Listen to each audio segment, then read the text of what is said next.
지난 시간에 우리 첫 시간으로 가장 귀한 삶은 어떤 삶이라겠습니까? 믿음으로 사는 삶이라겠습니다. 오늘은 두 번째 시간입니다. 자, 가장 귀한 삶은 어떤 삶입니까? 사랑하는 삶이에요. 사랑하며 사는 삶입니다. 여러분, 사람을 살리는 방법에 있어서 비판이나 충고보다는요, 칭찬과 격려가 훨씬 효과적이라는 것은 우리가 너무나 잘 알고 있는 이야기입니다. 때로는 건강한 비판이나 사랑의 충고도 사람을 변화시키기도 하죠. 하지만 그보다는 진정한 칭찬과 격려가 사람을 더욱 변화시키는 거거든요. 우리 한번 옆에 계신 분 보면서 할 수 있는 칭찬과 격려를 한마디씩 한번 해보시겠습니까? 옆에 계신 분 보면서 내가 할 수 있는 칭찬과 격려를 한번 해보십시오. 한번 해보십시오. 예, 뭐라고 하실 수 있을지. 예. 우리가 잊지 말아야 할 것이요, 사람이란 존재는요, 다른 사람들로부터 칭찬과 격려를 받기를 원하는 거거든요. 어떻게 보면 하나님이 그렇게 만들어 놓으신 것 같아요. 신앙생활에 있어서도 그렇고요, 세상살이에 있어서도 그래요. 칭찬 받기를 원해요. 자신이 하고 있는 일에 대해서 때로는 좀 낙심이 오고 또 좀 자신감이 결여됐을 때 누군가가 다가와서 작은 격려라도 해주면 살아나지 않습니까? 다시 한번 또 힘이 막 솟지 않습니까? 우리가 그것을 꼭 잊어서는 안 될 것 같아요. 세상에는 잘못된 칭찬도 있고 위선적인 그런 격려도 있습니다. 그러나 중요한 것은 인생을 긍정적이고 창조적으로 살기 위해서는 꼭 칭찬과 격려가 필요하다는 사실입니다. 그러니까 가장 귀한 삶인 사랑하는 삶을 살기 위해서는요, 이 칭찬과 격려는 선택이 아니에요. 이것은 바로 필수입니다. 교양 과목이 아니에요. 전공 과목이 되어야 하는 것입니다. 부부 관계에 있어서도 마찬가지죠. 서로가 서로를 인정하고 장점을 칭찬하면서 격려하는 사이가 되어야 됩니다. 제가 그 사모랑 연애할 때 이제 공주교대를 다녔으니까 자취를 했었는데, 제가 의도했던 건 아니에요. 정말 제 진심은 그게 아니었는데, 이제 제 후배랑 같이 이렇게 이제 같이 이제 갔었어요. 근데 이제 오빠들 왔다고 이제 본인이 이렇게, 제 기억에는 짜장밥인지 뭔지는 모르겠는데 이렇게 밥 이렇게 준비를 해줬는데, 정말 제 의도하고는 상관없었어요. 제가 한 수를 딱 뜨고 나서 저는 정말 그러고 싶지 않은데 저도 모르게 어써 이렇게 나온 거예요. 어써 이렇게 했던 것 같아요. 그랬더니 어린 나이에 우리 사모의 두 눈에서 눈물이 주르륵 흐르더라고요. 그러니까 옆에 있던 후배가 딱 형 맛있기만 한데 뭐가 써? 그러면서 이제 그랬던 기억이, 제 의도와 상관없이 그래서 이제 그랬던 것을 기억이 나요. 이게 참 때로는 이게 참 그러면 안 되잖아요. 좀 맛이 좀 없어도 좀 힘들어도 늘 맛있다고 하고 이렇게 격려하고 칭찬해야 되는데, 이게 참 이렇게 의지와 상관없을 때가 좀 있지 않는가, 그런 생각이 좀 들기도 해요. 아무쪼록 우리가 상대를 칭찬하고 격려할 때 그런 말 한마디가 가정을 살리기도 하고 직장을 변화시키고 사회를 변화시킨다고 하는 거예요. 자, 오늘 우리가 함께 읽은 본문은요, 요한복음 21장. 사실은 요한복음 21장은 좀 부록과 같은 거거든요. 별책 같은 부분인데, 바로 예수님께서 제자들에게 격려를 해주시고 또 용기를 주시는 그런 내용입니다. 여러분들 오늘 다 잘 읽으셨겠지만, 특별히 심각한 우울증으로 인해서 자기 갈등에 빠져 있는 베드로를 일으켜 세워주시고 그 베드로를 격려하고 비전을 심어 주시는 내용이에요. 사실 오늘 본 말씀을 딱 읽으면 이제 교회 오래 다니신 분들은 또 요한 아들 시몬아, 네가 날 사랑하느냐 3번 하고 네 양을 쳐라 먹어라, 벌써 이제 견적 다 나오는 거라고 생각하실 수 있어요. 그래서 저도 같이 생각하죠. 분명히 성도님들 중에는 또 오늘 말씀 또 아가페 필레오 이 얘기 하시겠구나.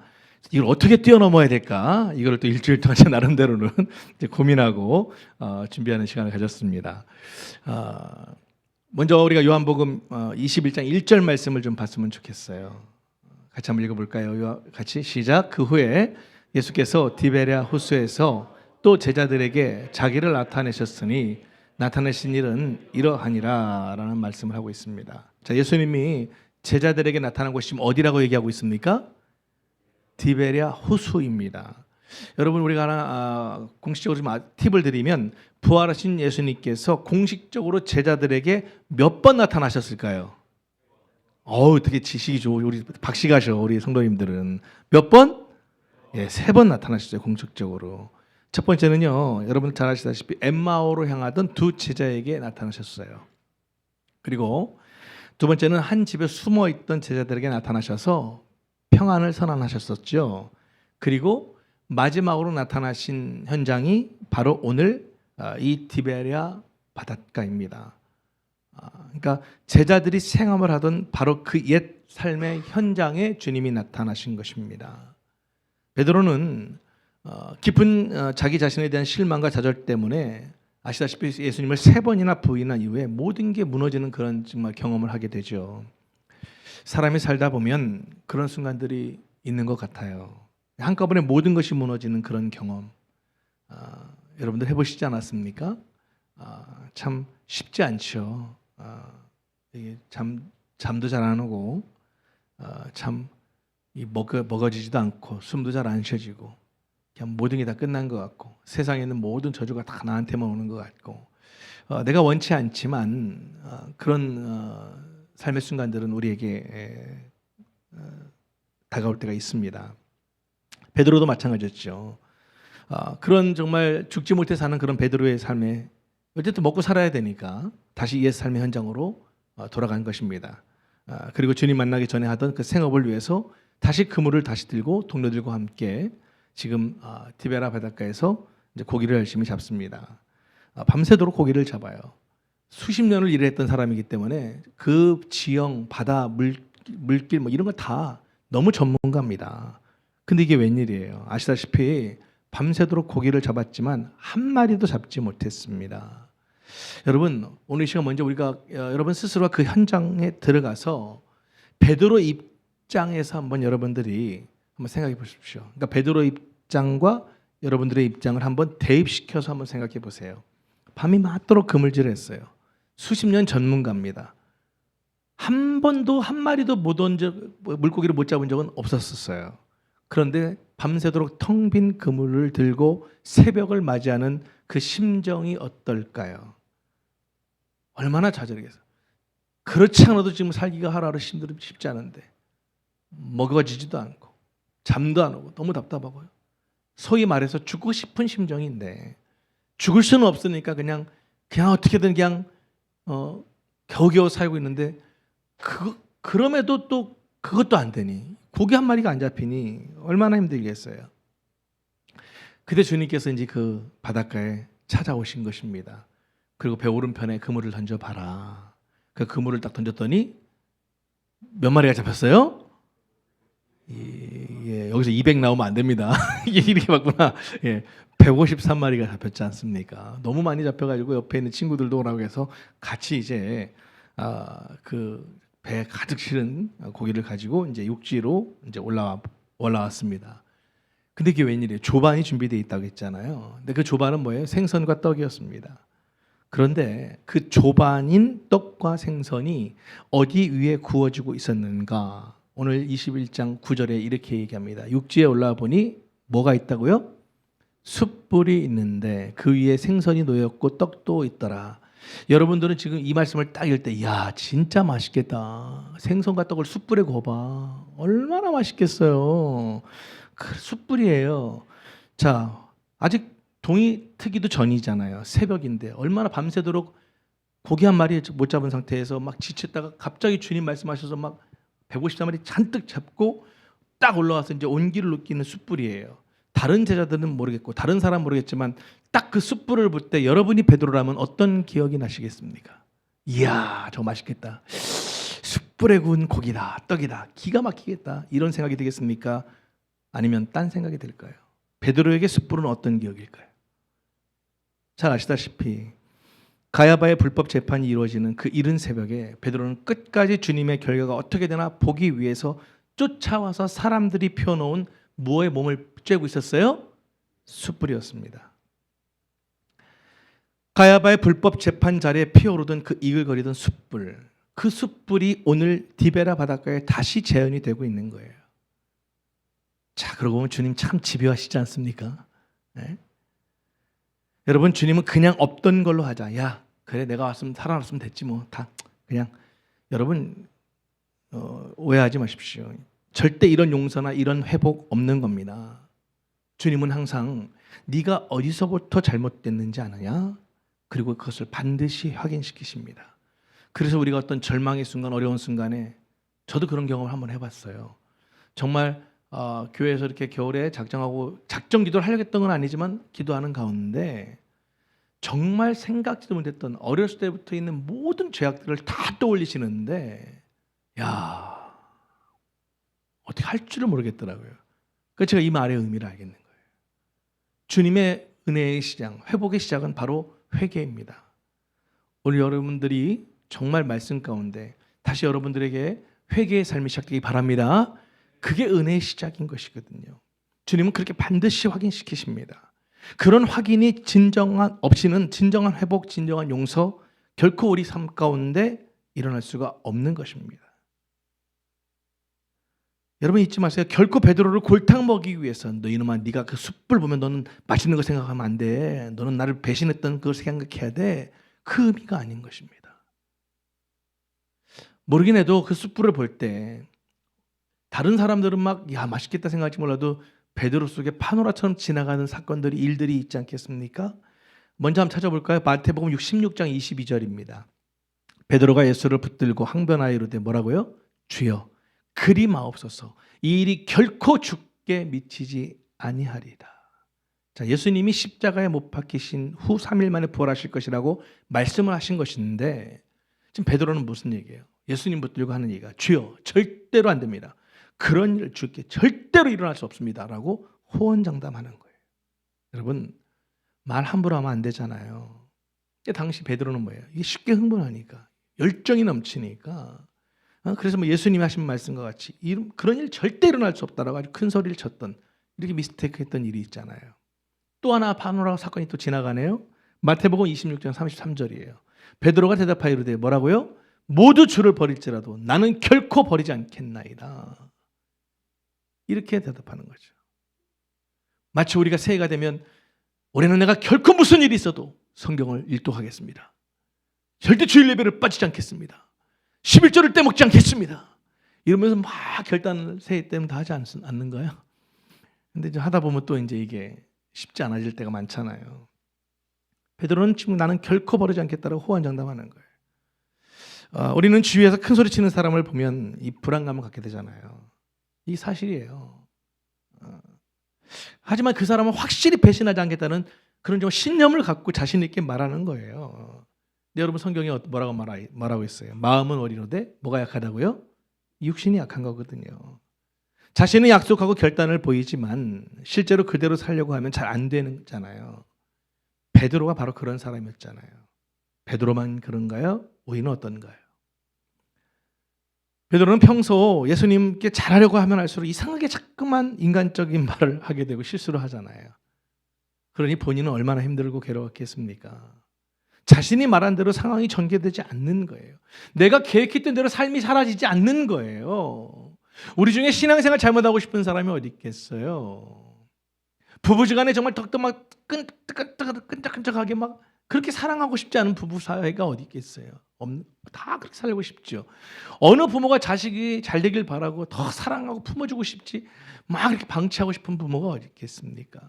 어느 자식이 부모님의 말씀 잘 듣고 크고 싶지 그렇게 뭐 말대꾸고 반항하고 싶겠습니까? 잘 안 되거든요. 여러분 정말 이게 지금 베드로만의 문제는 아닌 것 같아요. 우리들의 문제이기도 하잖아요. 잘하고 싶은데 왜 잘 안 되는 걸까? 나 왜 이럴까? 베드로가 바로 이런 유형이에요. 왜 난 맘먹었는데 잘 안 되지? 왜 이렇게 이게 잘 안 될까?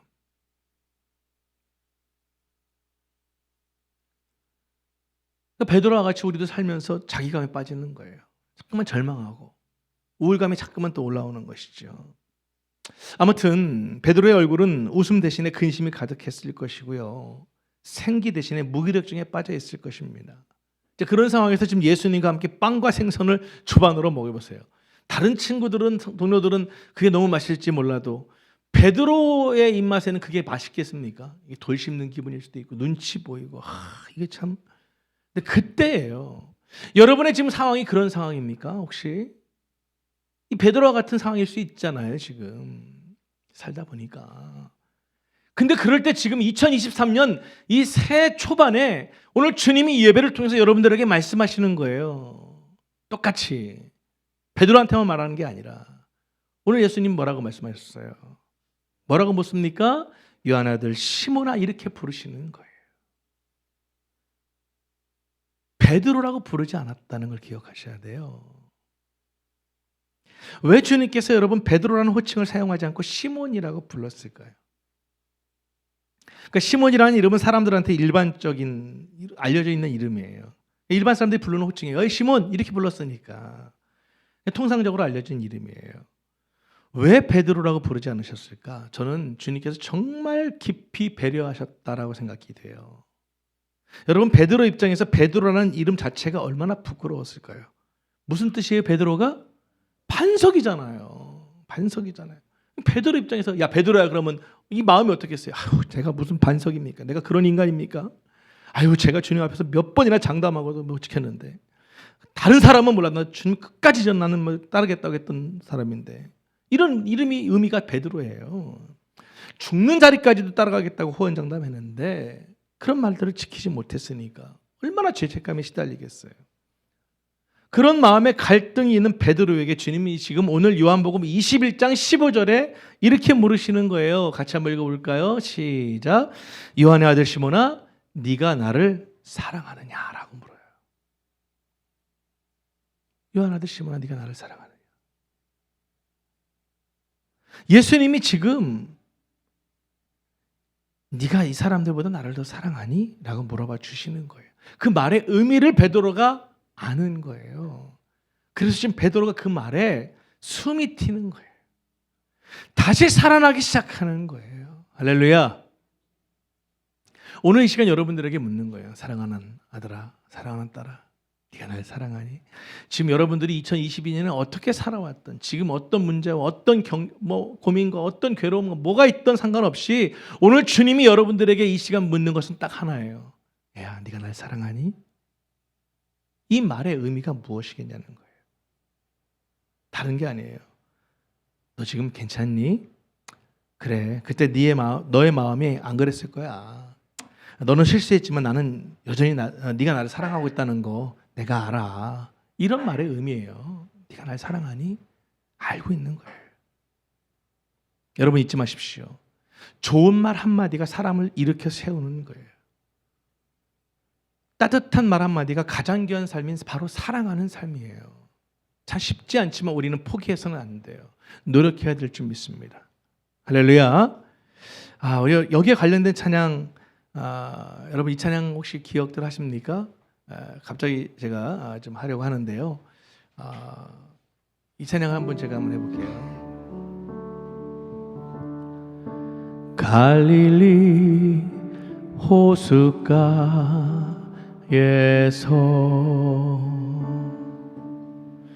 주님은 시몬에게 물으셨네. 사랑하는 시몬아 넌 날 사랑하느냐. 오 주님 당신만이 아십니다. 이 찬양 아시는 분들 아십니까? 예, 나이 드신 분들이에요. 예, 젊은 친구들 이 노래 몰라요. 예, 나이가 조금 더 많이 계신 분들이 이 노래를 잘 알아요.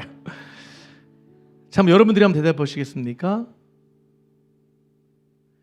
가장동 묵상이 예배에서 주님은 성도에게 물으시네. 사랑하는 자녀야 넌 날 사랑하느냐.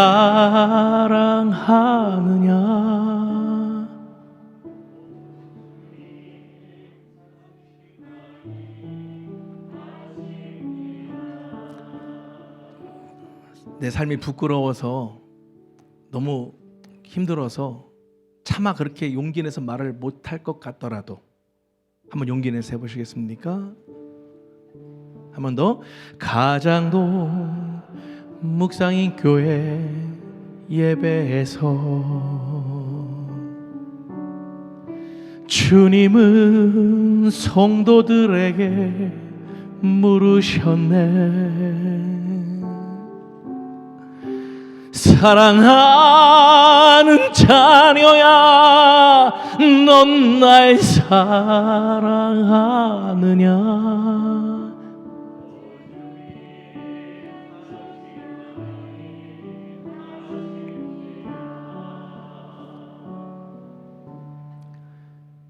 뜻하지 않은 예수님의 질문에 베드로가 깜짝 놀랐죠.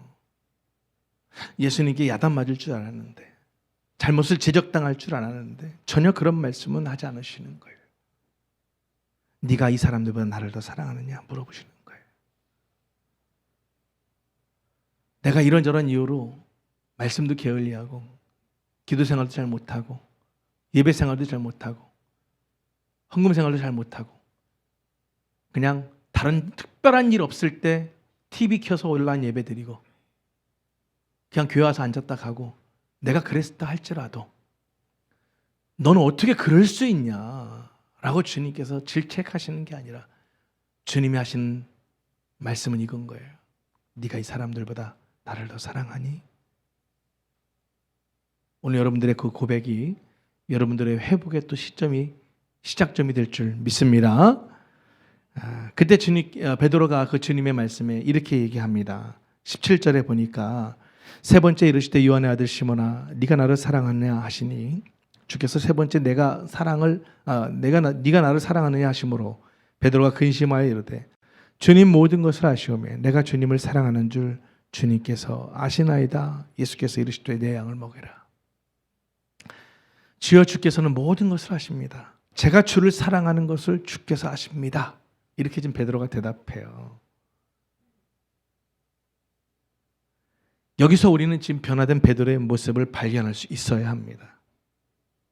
옛날에 베드로에게 이런 질문을 던졌다면 베드로가 뭐라고 했을 것 같으세요? 주여, 내가 죽기까지 주님을 따르겠습니다. 다른 사람들은 모두 주님을 버려도 나는 절대로 주님 버리지 않을 겁니다. 아마 객기 부렸을 거예요. 그러나 지금 베드로는 이제 기가 많이 꺾인 상태 아니겠습니까? 그렇게 의기양양했던 베드로가 갑작해진 거예요. 주님을 사랑하는 것을 어떻게 제 입으로 말하겠습니까? 그 주님 알고 계시지 않습니까? 벌써 그 말에 뭐가 들어있어요? 겸손함이 묻어있는 거예요. 여러분, 사람은요 같은 말이라도 오만하게 할 수도 있고요 의기양양하게 할 수도 있습니다. 하지만 사람이 은혜를 받으면 겸손해지고 같은 말이라도 자신의 부족함, 연약함, 또 실수를 인정하고 미안하다는 말 참 잘하죠. 분명히 베드로는 지금 한풀 꺾였어요. 그렇게 펄펄 날뛰던 예전의 베드로가 아니잖아요. 우리는 베드로에게서 언어가 달라지고 태도가 달라진 것을 발견할 수 있습니다. 여기서 몇 가지 새로운 사실을 우리가 좀 알아야 합니다. 첫 번째는요, 진정한 사랑의 고백에는 겸손이 있다는 거예요. 겸손이 묻어난다는 거예요. 진정한 사랑의 고백에 자신의 부족함과 연약함을 인정하는 그런 겸손의 태도가 있다고 하는 것입니다. 그래서 두렵고 떨리는 마음으로 겸허하게, 겸손하게 하나님 앞에 나아가는 것이, 그게 바로 예배의 태도예요. 제가 주중에 고민했어요. 기도하는 가운데, 생각하는 가운데, 월요일부터 금요일까지는 성도님들에게 말씀을 보내드리면서 또 기도문도 같이 보내드리잖아요. 기본에 더 충실하는데 기본 세 가지가 기본이라고 말씀드렸죠. 예배, 말씀, 기도. 근데 예배를 어떻게 해야 될까 고민하는데 그 지혜를 주셨어요. 그래서 어제 묵상인 단톡방에 예배 준비를 위한 토요 기도문이라는 것을 이제 해서 기도문, 그러니까 읽기만 하면 되는 그런 기도문을 올려드렸습니다. 그래서 적어도 토요일 날 전날 아니면 또 주일날 좀 여러 가지 잊고 있을 때 주일날 아침에도 좋고요. 기도의 내용이 찰지지 않습니까? 네? 좋잖아요. 하나님께 좀 그렇게 기도라도 한번 하고 이렇게 와서 예배를 드리고, 가정에서 온라인 예배를 드려도 그렇게 기도하고 나서 예배를 드리고 할 때 그 마음 자세가 달라지는 거잖아요. 그게 바로 뭐예요? 그러니까 내가 기도 자리에 나온다는 거, 내 입에서 기도가 나온다는 것 자체가 이미 이제 겸손의 시작의 의미인 거예요. 겸손하지 않은 사람은 기도하지 않아요. 교만한 사람이 기도하는 거 봤어요? 겸손한 사람만이 기도하는 거거든요. 겸손해져야 기도의 자리로 나오고 기도가 나오는 거예요. 두 번째, 실수한 만큼 회복할 수 있는 기회를 주님은 주시거든요. 예수님이 베드로에게 3번이나 같은 말씀을 하신 이유가 뭐예요? 베드로가 못 알아들으니까 그랬을까요? 아니에요. 베드로가 몇 번 배신했어요? 3번 배신했잖아요. 예수님도 몇 번 기회를 주시는 거예요? 3번 기회 주시는 거예요. 만약 누군가가 어떤 잘못을 저질렀다면 그것을 회복할 수 있도록 충분한 기회를 줘야 한다는 것입니다. 아무 의미도 없이 막연하게 미안하다는 말 한마디로 충분하지 않는 거예요. 그에 대한 앙금을 모두 털어버리도록 계속 기회를 줘야 되는 거예요. 우리는 그런 의미에서 예수님의 그 깊은 배려를 배울 필요가 있습니다.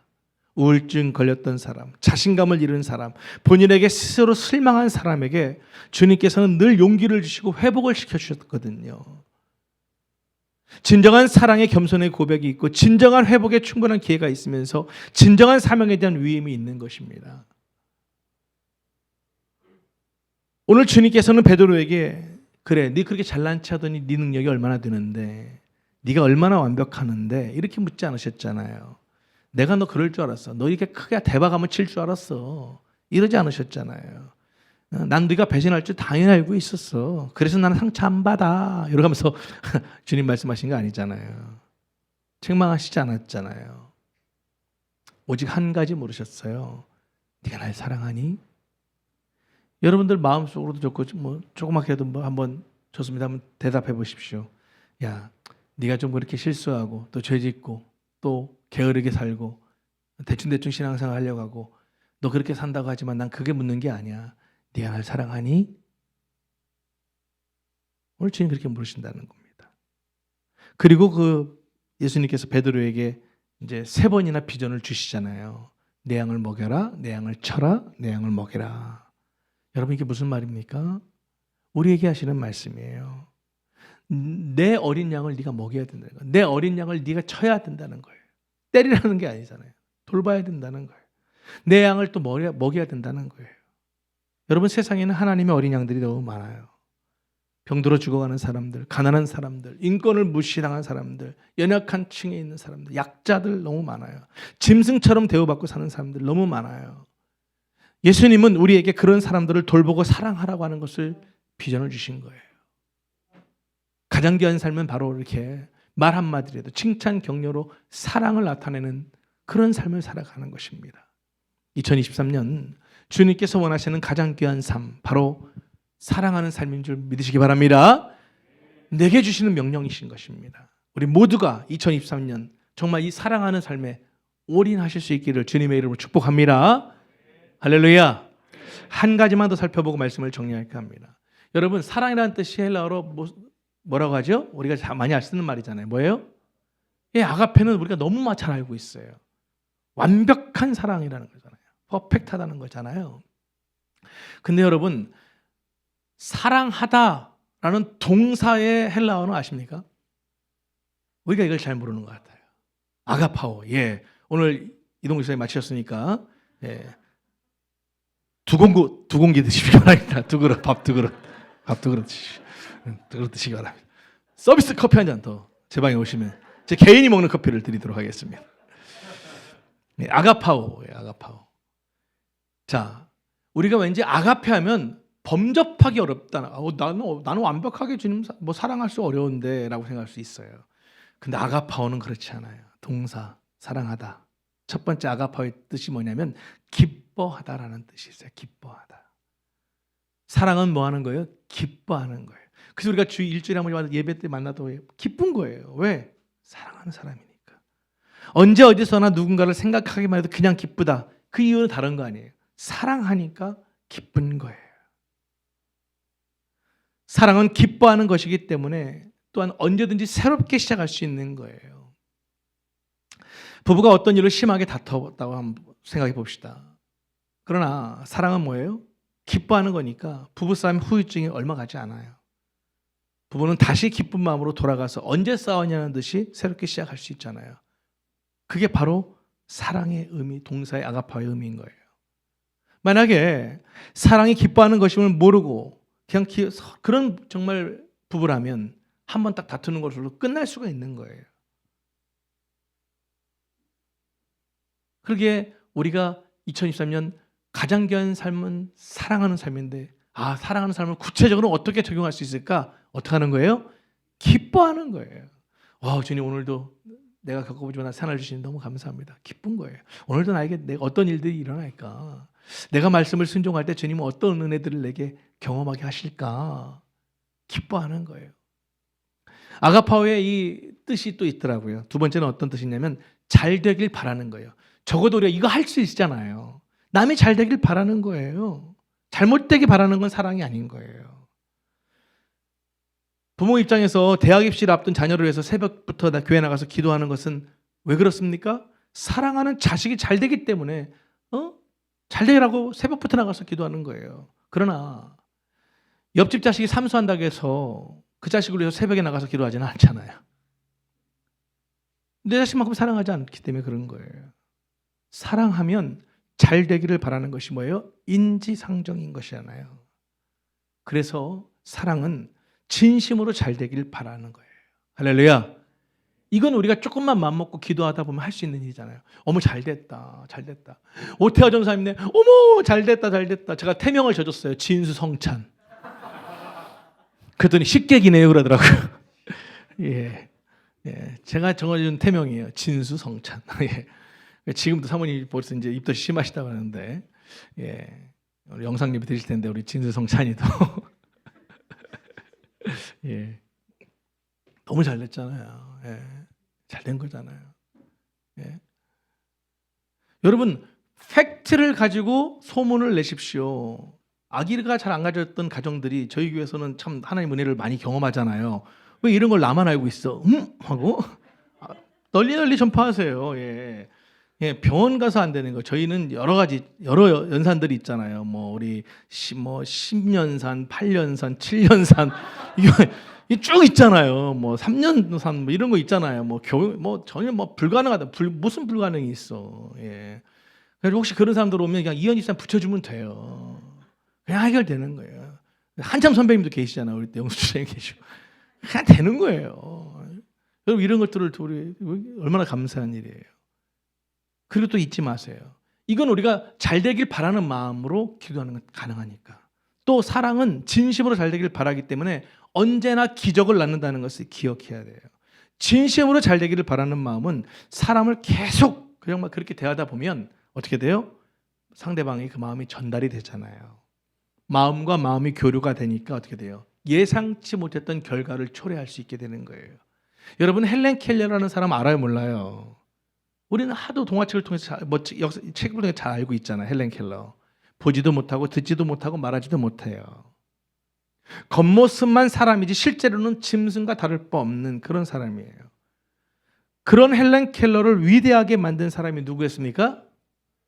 오늘 설리번 공깃밥 2그릇 드시고 설리번 선생이에요.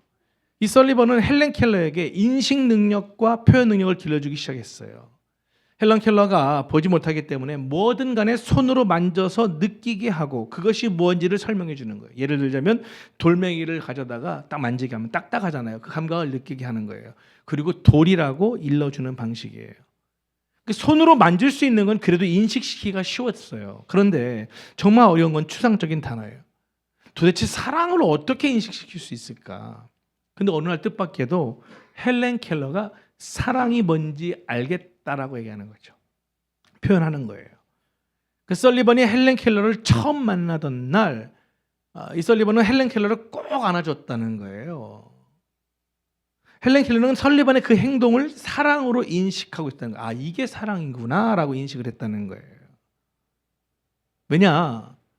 그 설리번 선생이 헬렌 켈러에게 오기 전에 헬렌 켈러를 가르치기 위해서 여러 교사들이, 선생님들이 왔는데 모두가 다 실패하고 간 거예요. 그들은 이 짐승 같은 헬렌 켈러에게 아무 사랑도 느낄 수가 없었던 거예요. 결국은 말을 듣지 않는 이 헬렌 켈러가 얼마간의 그런 씨름을 하다가 결국은 모두 지쳐서 다 나가 떨어지고 마는 것입니다. 그런데 설리번은 달랐던 거예요. 그 이유가 있더라고요. 설리번이 어렸을 때 시력을 한번 상실할 뻔했던 사람이더라는 거예요. 그래서 약시를 늘 갖고 살았는데 그런 헬설리번 입장에서 헬런 켈러를 딱 보니까 순간 너무나도 치가 난 거예요. 그래서 헬런 켈러가 정말 잘 됐으면 좋겠다는 마음으로 꼭 안아주었다는 거예요. 헬런 켈러는 그때 그 느낌을 기억하고 세월이 흐른 뒤에 그것이 사랑이라고 대답을 하는 거예요.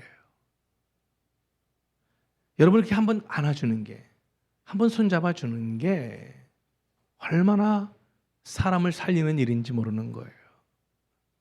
잘 되기를 바라는 마음으로 누군가를 사랑하면 이렇게 사랑은 몰라요? 기적을 낳게 되는 거예요. 이건 우리가 얼마든지 할 수 있는 일이잖아요. 조금만 노력하면 되는 거잖아요. 할렐루야. 마지막으로 세 번째 아가파오, 이 사랑하다의 동사의 뜻이 있어요. 그건 뭐냐면 귀하게 여기다라는 거예요. 귀하게 여기는 거. 사랑은 사랑의 대상을 귀하게 여기는 거예요. 사랑하는 자식의 책가방을 다루는 마음하고 모르는 아이의 책가방을 다루는 마음이 어떻게 같을 수 있겠어요? 사랑하면 상대의 소유를 귀하게 여기는 거예요. 사랑하면 상대의 생각과 계획을 귀하게 여기는 거예요. 사랑하면 상대가 살아가는 방법과 그런 행하는 일들을 귀하게 여기는 거예요. 여러분 세계적으로 아주 유명한 영화 감독이 있죠. 스필버그. 근데 이 스필버그의 어머니가 유대인이었어요. 유대인. 스필버그가 어렸을 때 자꾸만 바깥에 나돌다가 지렁이, 뭐 도마뱀 이런 걸 갖고 자꾸만 잡아갖고 이제 방에 두는 거죠.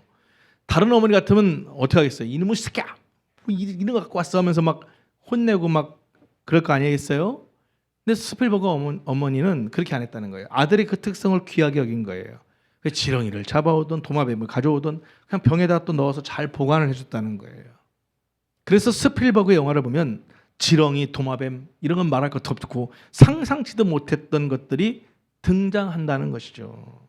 만일 스필버그의 어머니가 이런 어린 아들의 특성을 귀하게 여겨주지 않고 부정해버렸다면 그대로 독창적인 영화 감독 스필버그는 존재하지 않았을 것이라는 거예요.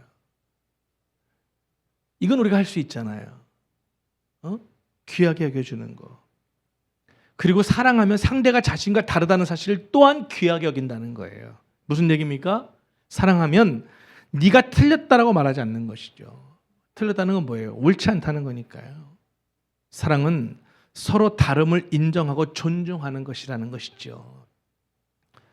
프랑스 여성 문학가이면서 철학가인 시몬 베유라는 사람이 이런 말을 했습니다. 사랑은 상대와 자신의 거리를 사랑하는 것이다 라는 말을 했어요. 사랑은 상대와 자신의 거리를 사랑하는 것이다. 이게 무슨 말인가? 우리는 상대가 언제나 나와 똑같기를 바라잖아요. 그래서 부딪히는 거예요. 참된 사랑은 상대방과 자신의 거리, 다시 말해서 다름을 귀하게 여길 수 있어야 한다는 거예요. 틀렸다라고 보지 말고 다르다라고 생각해야 되는 것이죠. 그 거리가 길면 긴 만큼, 다름이 크면 큰 만큼 더 사랑하는 거. 그게 바로 사랑이라는 거죠. 그래서 사랑의 향기는 아름다운 꽃을 피울 수밖에 없다라는 것입니다. 2024년 우리 모두가 정말 이 아가파오 동사로 돌아가서 어떤 누구에게 기뻐해주고 할렐루야 또 귀하게 여겨주고 정말 너 축하한다, 넌 정말 귀한 사람이야, 다름도 인정해주고 뭐 이렇게 살아간다면 얼마나 좋겠습니까? 잘 되길 또 바래주고 잘 됐으면 좋겠다. 할렐루야. 그래서 사도 바울이 제가 말씀드렸던 이것을 딱 축약해서 엑기스로 우리에게 가르쳐주고 있지 않습니까? 오늘 우리 이 말씀을 같이 읽고 오늘 말씀을 좀 정리할까 합니다. 고린도서 13장은 사랑장이라고 하잖아요. 그 사랑장에 보면 4절부터 7절까지인데 이렇게 나와 있어요. 같이 한번 읽을까요? 시작. 사랑은 제가 사랑을 하면 여러분들이 해주면 사랑은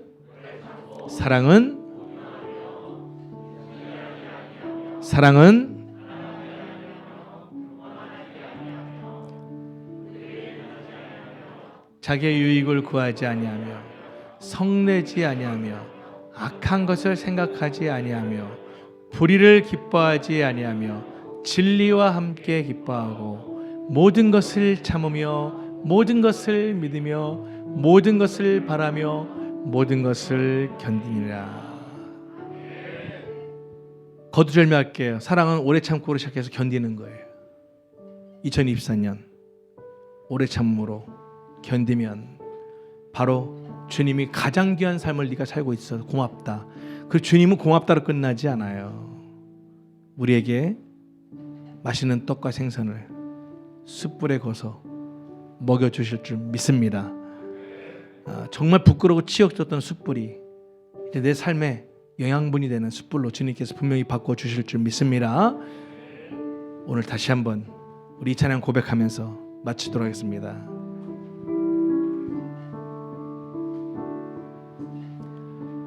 가장도 목사인 교회 예배에서 주님은 성도들에게 물으셨네. 사랑하는 자녀야, 넌 날 사랑하느냐?